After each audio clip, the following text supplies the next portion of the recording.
தென்னிந்தியாவின் சமூக சீர்திருத்தங்களின் தந்தை, திராவிட பேரொளி என்று அழைக்கப்பட்ட பண்டிதர் அயோத்திதாச பண்டிதர் அவர்களுடைய பிறந்த தினம், அதாவது 181வது பிறந்த தினம் என்னைக்கு கொண்டாடப்பட்டது அப்படின்னா 20/5/2026 அன்னைக்கு. ஸோ அந்த தினத்துல அவருடைய திருவுருவச் சிலைக்கு முதலமைச்சர் மாண்புமிகு திரு ஜோசப் விஜய் அவர்கள் மரியாதை செலுத்தி இருக்கிறாங்க. இது எங்க நடந்தது அப்படின்னா கிண்டியில் இருக்கிற காந்தி மண்டப வளாகம். நம்ம பெய்டு பேட்ச் நோட்ஸ்ல இவரை பத்தி என்ன கொடுத்துருக்கிறோம். 2025 அப்படிங்கிறது இவரோட 180வது பிறந்த ஆண்டுன்னு கொடுத்துருக்கோமா. 2026 181வது பிறந்த ஆண்டு கரெக்டா கொடுத்துருக்கா. இவரோட இறப்பு எங்க, பிறந்த இடம் பார்த்தீங்க அப்படின்னா 1000 விளக்கு சென்னை. இவரோட இயற்பெயர் பார்த்தீங்க அப்படின்னா காத்தவராயன். அயோத்திதாசர் அவர்களுடைய ஆசிரியரோட பேர் வல்லக்காலத்தி வி அயோத்திதாச பண்டிதர். எப்படி திரு அம்பேத்கர் அவர்களுக்கு அவருடைய ஆசிரியர் மேல ஒரு பற்று இருந்து ஆசிரியர் பேரை தன் பேரை ஏற்றுக்கொண்டாரோ, அதே மாதிரி அயோத்திதாச பண்டிதர் அவர்களும் தனது ஆசிரியர் மீது இருக்கிற பக்தியால ஆசிரியரோட பேரை தன்னோட பேரை ஏற்றுக்கொண்டாரு. அதனால தனது பெயரான காத்தவராயன் அப்படிங்கிறத அயோத்திதாச பண்டிதர் அப்படின்னு பெயர் மாற்றம் செய்து கொண்டார். தென் இவரால் நிறுவப்பட்ட அமைப்புகள் 1876 நீலகிரியில தோடர் பழங்குடியின மக்களோடு சேர்ந்து அத்வைதானந்த சபையை நிறுவனாரு.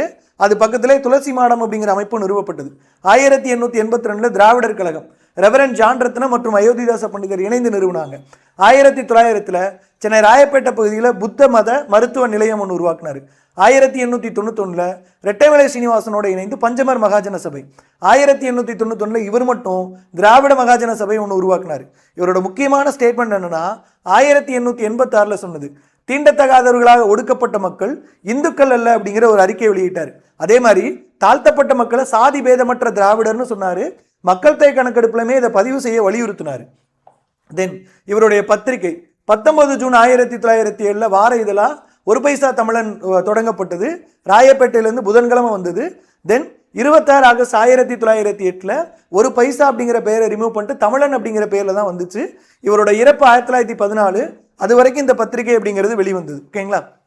அப்போ முன்னாள் முதலமைச்சர் திரு மு க ஸ்டாலின் அவர்கள் அவரை பத்தி சொல்லும் போது 19ஆம் நூற்றாண்டை சேர்ந்த சமூக சீர்திருத்தவாதியான அயோத்திதாச பண்டிதரின் 175வது பிறந்த நாளை குறிக்கும் வகையில வடசென்னையில அவருக்கு ஒரு மணிமண்டபம் கட்டப்படும்னு சொல்லிட்டு புத்தரை இரவு பகலற்ற ஒளி என்று கூறிய அயோத்திதாச பண்டிதரின் சிந்தனைகள் தமிழ் சமூகத்திற்கு இரவு பகலற்ற ஒளியாக திகழணும்னாரு.